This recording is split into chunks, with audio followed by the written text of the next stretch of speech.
Jalan itu penting sekali. Jalan menghubungkan kita semua. Orang-orang pakai jalan setiap hari. Untuk kerja, untuk sekolah, untuk hidup. Barang-barang juga lewat jalan ini. Ekonomi kita tergantung sama jalan. Jalan yang bagus itu artinya maju. Jalan yang jelek itu masalah besar. Masalah ini kena ke semua warga. Perjalanan kita sehari-hari tergantung jalan. Tapi di Indonesia, apa yang kita lihat? Banyak jalan yang rusak. Lubang muncul cepat setelah hujan. Permukaan jalan retak lalu hancur. Ini cerita yang biasa dan menyedihkan. Dari barat sampai ke timur. Ini tantangan yang terus kita hadapi. Tahun demi tahun, siklusnya begitu terus. Orang-orang sudah capek dengan janji kosong. Dan jalan yang rusak juga. Kenapa ini terus terjadi? Apa jalan ini dibangun untuk rakyat? Atau cuma buat pamer saja? Kadang, jalan muncul pas mau pemilu. Perbaikan cepat buat foto-foto. Politikus cari pujian buru-buru. Tapi jalan ini tahan berapa lama? Ini pertanyaan serius buat kita semua. Kita berhak dapat jawaban jujur. Masalahnya sudah mengakar dalam. Kadang bahan bangunannya jelek. Kadang pengerjaannya buru-buru. Fondasinya mungkin sangat lemah. Jalan-jalan ini tidak dibuat untuk tahan lama. Seringnya terasa seperti solusi sementara. Situasi ini harus berubah total. Demi kita semua, demi bangsa kita. Sudah saatnya bertindak nyata. Bukan cuma omong kosong. Mari kita bahas bahan yang dipakai. Jalan yang bagus butuh aspal berkualitas, juga butuh fondasi yang kuat.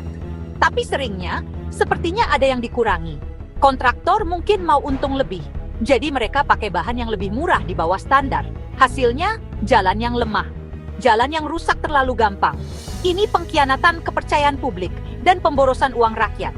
Perawatan juga sangat penting. Retakan kecil harus segera diperbaiki. Kalau tidak, retakannya jadi besar. Air masuk, bikin kerusakan lebih parah. Tapi, perawatan jalan sering dilupakan. Kita bangun lalu kita biarkan. Ini kebiasaan yang sangat mahal. Buang-buang uang rakyat yang berharga. Uang yang bisa dipakai lebih baik. Buat sekolah atau buat kesehatan. Politik punya peran yang besar sekali. Proyek jalan sering jadi alat politik. Dipakai buat coba menang suara. Lihat apa yang sudah saya bangun buat kalian. Kualitas dikorbankan demi kecepatan. Tujuan utamanya adalah tunjuk hasil cepat, bukan bangun infrastruktur yang tahan lama. Ini kenyataan yang menyedihkan, tidak bisa disangkal. Rakyatlah yang menderita, mereka hidup dengan akibatnya. Jadi, siklus yang bikin frustrasi ini terus berlanjut. Jalan dibangun cepat, mungkin jelek, rusak sangat cepat. Lalu, uang dihabiskan lagi, buat perbaiki jalan yang sama. Apa ini dianggap perencanaan pintar? Atau cuma bisnis biasa di sini? Kita harus tanya pertanyaan sulit ini. Kita harus tuntut pertanggungjawaban dari pemimpin.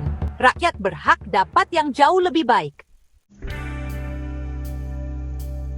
Lihat jalan di banyak negara maju. Pikirkan autobahn Jerman yang terkenal. Atau jalan tol Jepang yang sangat mulus. Jalan-jalan ini bisa tahan puluhan tahun. Dibangun dengan sangat teliti. Pakai praktik rekayasa terbaik. Perawatannya rutin dan sangat teliti. Perbedaan kualitasnya jelas. Ini menunjukkan apa yang mungkin. Kalau ada kemauan dan kemampuan, di kota-kota besar kita sendiri, jalan bisa terlihat bagus. Paling tidak, untuk sementara, jalan utama di Jakarta baru diaspal. Tapi lalu lintas padat dan hujan bikin rusak. Sebentar lagi, lubang-lubang muncul lagi. Bandingkan dengan kota seperti Singapura, jalan di sana menahan tekanan besar setiap hari. Tapi, tetap dalam kondisi prima. Kenapa kita tidak bisa mencapai standar yang sama? Ini pertanyaan yang sah untuk ditanyakan. Sekarang, pikirkan jalan-jalan desa kita. Situasinya sering jauh lebih buruk. Banyak yang cuma jalan tanah biasa. Atau jalan yang diaspal asal-asalan, tidak rata. Kalau hujan, jadi kubangan lumpur. Anak-anak tidak bisa pergi sekolah dengan mudah. Petani tidak bisa jual hasil panen ke pasar. Akses ke kesehatan jadi sulit. Ini kenyataan sehari-hari bagi jutaan orang.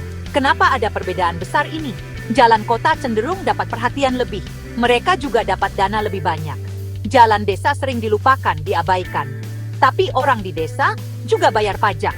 Mereka juga butuh dan berhak dapat jalan yang bagus. Hidup dan penghidupan mereka tergantung pada itu. Ketidakadilan ini harus segera ditangani. Pembangunan harus adil untuk semua, bukan cuma untuk yang di kota. Apa yang bisa pemerintah lakukan lebih baik? Pertama, harus menuntut bahan yang berkualitas. Pakai jenis campuran aspal yang tepat. Pastikan fondasi yang kuat dan stabil. Teknologi harus sesuai kebutuhan lokal. Pertimbangkan jenis tanah dan pola cuaca. Jangan lagi curang soal kualitas. Kualitas harus jadi prioritas utama, bukan kecepatan, bukan citra politik. Ini titik awal yang tidak bisa ditawar. Pengawasan proyek harus ketat, awasi setiap tahapan pembangunan. Minta pertanggungjawaban penuh dari semua kontraktor. Kalau pekerjaan jelek, harus ada sanksi. Proyek jalan harus transparan. Biarkan publik tahu detailnya. Audit independen pasti bisa membantu.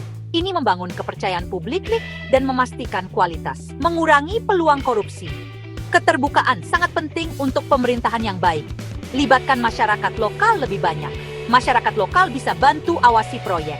Mereka tahu daerah dan kebutuhan mereka yang terbaik. Untuk perbaikan kecil, pakai gotong royong. Semangat kerjasama ini kuat. Ini memberi masyarakat rasa memiliki. Mereka akan lebih peduli pada jalan mereka. Pemberdayaan adalah kunci keberlanjutan jangka panjang. Dengarkan suara dan kekhawatiran mereka. Jalan bukan cuma beton dan aspal. Itu jalur kehidupan penting bagi semua orang. Pemerintah harus memimpin dengan integritas. Kontraktor harus jujur dan profesional. Warga juga harus aktif berpartisipasi.